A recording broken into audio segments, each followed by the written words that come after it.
करवीर क्षेत्रामध्ये अनेक वैशिष्ट्यपूर्ण शिवालय आहेत. त्यापैकी एक महत्त्वाचं वैशिष्ट्यपूर्ण शिवालय म्हणजे उत्तरेश्वर.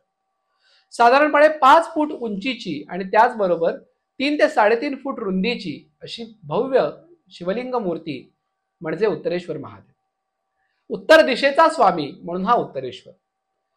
काही संदर्भानुसार कोल्हापुरामध्ये राज्य करणारा केशी राक्षस म्हणजे ऐतिहासिकदृष्ट्या सुकेशीचा संप्रदाय, हा सुकेशीचा संप्रदाय म्हणजे तांत्रिक शैवांचा संप्रदाय मानला जायचा.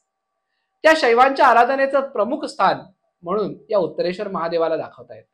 कारण केशीच्या नावाने वसलेली केसापूर हा या भागाचं वेगळं नाव. आणि केसापूर आणि करवीर हे इतिहास काळामध्ये 2 वेगळे भाग होते. कारण कोल्हापुरातून केसापुरात जाताना पूर्वी जकात द्यायला लागायची. असा या केसापूरचा एक इष्टदैवत ग्रामदैवत म्हणजे उत्तरेश्वर महादेव, उत्तर दिशेचा स्वामी, या क्षेत्राच्या उत्तरेचा स्वामी म्हणून हा उत्तरेश्वर.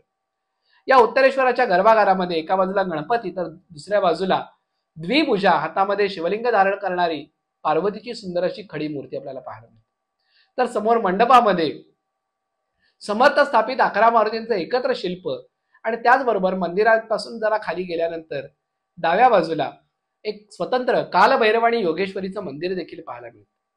उत्तरेश्वर किंवा केसापुरी पूर्वी स्वतंत्र गाव वसाहत होती हे दाखवणारा हा गावचा महादेव, भैरव आणि मारुती अशा सगळ्या देवतांची मंदिरं बघितली की पूर्वीच्या ग्रामरचनेचा अंदाज येतो.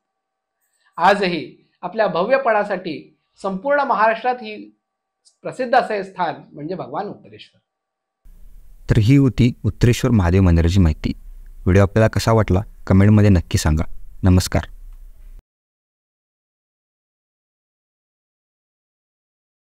व्हिडिओ आवडला असेल तर लाईक करा, शेअर करा आणि चॅनलला सबस्क्राईब करा. कारण अशाच दुर्लभ माहिती आम्ही तुमच्यासाठी घेऊन येत असतो.